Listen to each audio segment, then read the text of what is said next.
আসসালামু আলাইকুম রহমতুল্লাহ। আলহামদুলিল্লাহ ওয়াহদা ওয়াসসালাতু ওয়াসসালামু আলা যিল মাজদি ওয়াল মাকানা। আম্মা বা'দ ফাআউযু বিল্লাহি মিনাশ শাইতানির রাজীম। বিসমিল্লাহির রহমানির রহিম। আল্লাযীনা ইম্মাক্কান্নাহুম ফিল আরদি আকামুস সালাতা ওয়া আতাবুজ যাকাতা ওয়া আমারু বিল মা'রুফি ওয়া নাহাউ আনিল মুনকার। ওয়া ক্বালা তাআলা ফি আয়াতিন উখরা ওয়াস-সারিকু ওয়াস-সারিকাতু ফাকতাউ আইদিয়াহুমা জাযাআম বিমা কাসাবা নাকালাম মিনাল্লাহ ইলা আখিল আয়াত। সম্মানিত ভিউয়ার্স, আজকে খুবই গুরুত্বপূর্ণ একটি বিষয় নিয়ে কথা বলতে চাচ্ছি। আমি মনে করি আমার মাতৃভূমি বাংলাদেশের অনেক ধর্মপ্রাণ মুসলিমরা এই বিষয়টি নিয়ে ধোঁয়াশায় আছে। আমি নিজেও অনেক সময় ধোঁয়াশায় থাকি, যার কারণে এই বিষয়টি নিয়ে আজকে আমি আপনাদের সামনে কথা বলতে চাচ্ছি। আশা করা যায় সকলেই বিষয়টি মনোযোগ সহকারে শুনবেন। সম্মানিত ভিউয়ার্স, আমার এই দেশ, আমার এই মাতৃভূমি বাংলাদেশে 95% মতো মুসলিম বসবাস করে। যে দেশে এতগুলো মুসলিম, এরপরেও এদেশে আমরা অনেক সময় শুনতে পাই কোরআনকে নিয়ে কটূক্তি করা হচ্ছে, রাসূল সাল্লাল্লাহু আলাইহি ওয়াসাল্লামকে নিয়ে কটূক্তি করা হচ্ছে, মাদ্রাসা মসজিদ নিয়ে কটূক্তি করা হচ্ছে, মহিলাদের হিজাব বোরকা নিয়ে কটূক্তি করা হচ্ছে। অনেক বিষয় আমাদের কানে আসে। অনেক সময় আমরা এই বিষয়টা নিয়ে যখন প্রতিবাদ করতে চাই বা আমরা আমাদের অধিকারটা চাই, আমরা এমন কিছু অ্যান্সার খুঁজে পাই বা এমন কিছু ব্যক্তিকে খুঁজে পাই যে ব্যক্তিগুলো আসলে নাম হয়তোবা মুসলিমের নাম তারা নেম প্লেট হিসাবে ব্যবহার করতেছে, বাকি তাদের আচার আচরণ, তাদের চিন্তা চেতনা সব কিছু ইসলাম বিরোধী, কোরআন বিরোধী। এটার মূল কারণ এটাও হতে পারে যে কোরআন কি ইসলাম কি তারা জানে না। তারা বর্তমান আধুনিকতায় পড়ে বিভিন্ন নব্য যে ইসলাম বিদ্বেষী চিন্তা চেতনা আছে, এগুলো নিয়ে গবেষণা করার কারণে তারা ইসলামটাকে জাস্ট অন্যান্য ধর্মের মতোই মনে করে ফেলেছে। আল্লাহ হেফাজত করুন। সম্মানিত উপস্থিতি, এখন কথা হচ্ছে এদেশে বসবাস করতেছি, এদেশে ইসলামিক দল অনেকগুলো আছে। এই বিষয়টি নিয়ে আমরা ধোঁয়াশায় থাকি যে আসলে ইসলামিক কোন দলকে আমি সাপোর্ট করব, কোন দলের সঙ্গে আমি যুক্ত থাকব, বিভিন্ন বিষয় নিয়ে আমরা সমস্যায় থাকি। আমি আপনাদেরকে একটি বিষয় স্মরণ করিয়ে দিতে চাই। এই বিষয়টি শুধু আমাদের দেশেই সমস্যা, বিষয়টা এমন নয়। অনেক মুসলিম কান্ট্রিতে এই বিষয়টি নিয়ে সমস্যা আছে। আমাদের পার্শ্ববর্তী রাষ্ট্র পাকিস্তান, অবশ্যই সেখানে মুসলিমের সংখ্যা অনেক বেশি। সে দেশের অবস্থা একেবারেই তাদের অনুকূলে আছে, মুসলিমদের অনুকূলেই ছিল বা আছে, বিষয়টি কিন্তু এমন নয়। কিন্তু আমরা যদি দেখি আলেমদের অবদান কেমন ছিল, অবশ্যই আমরা অনেক ভালো ভালো অবদান খুঁজে পাব।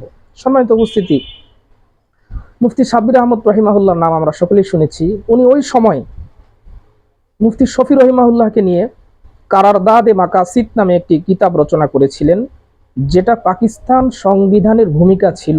পরবর্তীতে সেটা পাকিস্তানের সংবিধান হিসাবে ঘোষণা করা হয়েছে। আমরা সকলেই জানি যেখানে সেকুলারদের জয় জয়কার অবস্থা মনে হয়, অথচ আমার দৃষ্টিতে তারা জয় জয়কার নয়।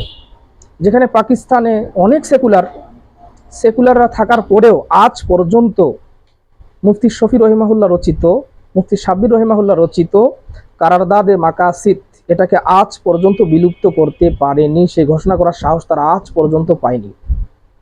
সম্মানিত উপস্থিতি, আলেমদের অবদান এমনটাই ছিল। আমরা যদি কাদিয়ানীদের ইস্যুটা নিয়েও দেখি, পাকিস্তানেও কাদিয়ানীদের বিস্তার ছিল। সে সময় আমরা দেখতে পাই মুসলিমরা সে সময় অন্যান্য যত বামপন্থী দলগুলোও ছিল, শুধুমাত্র পিপলস পার্টি ছাড়া, ক্ষমতাসীন পিপলস পার্টি ছাড়া অন্যান্য যত দলগুলো ছিল সব দলগুলোকে তারা একত্রিত করার চেষ্টা করেছিল এবং তারা জোরালো বক্তব্য দিয়েছে যে কাদিয়ানীদেরকে অবশ্যই অমুসলিম ঘোষণা করতে হবে। আমরা এ বিষয়টা নিয়ে আরও যদি আমরা লক্ষ্য করি, মুফতি মাহমুদ রাহিমাহুল্লাহ, তিনি সংসদে ওই সময় ছিলেন, মাত্র একজন ব্যক্তি ছিলেন মেবি, তিনি সেটার নেতৃত্ব দিয়ে, বাইরে ছিলেন ইউসুফ বিন নুরুর রহিমাহুল্লাহ সহ আরও অনেক উলামা মাশায়েখ।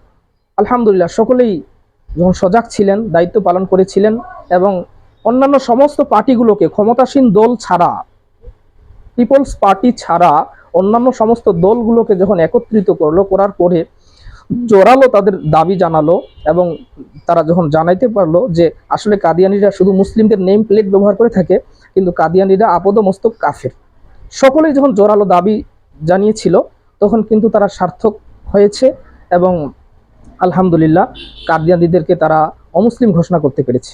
আমার দেশে কেন হবে না? আমার এই দেশে তো মুসলিমের সংখ্যার অভাব নেই, কিন্তু আমার দেশের সমস্যা হচ্ছে, আমি মনে করি এটাই, আমরা অনেক দল মতে আছি কিন্তু আমরা নিজেদেরকেই অনেক ক্ষেত্রে আমরা আমার মেবি আমার কাছে মনে হয় এটা যে সেলফিশ জাহির করার চেষ্টা করি বা আমাদের বিভিন্ন সমস্যা হয়তো বা থাকতে পারে।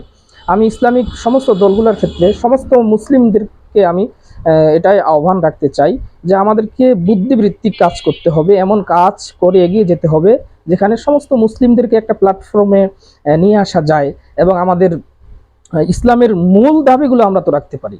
তারা যদি সেখানে বেরলভী মতবাদের লোকদেরকে একত্রিত করতে পারে, তারা যদি সেখানে লামাঝাবিদেরকে একত্রিত করে সবগুলোকে এক প্ল্যাটফর্মে নিয়ে আসে, মূল ইস্যুগুলো নিয়ে যদি তারা দাবি জানাইতে পারে, আমরা এই দেশে কেন পারবো না?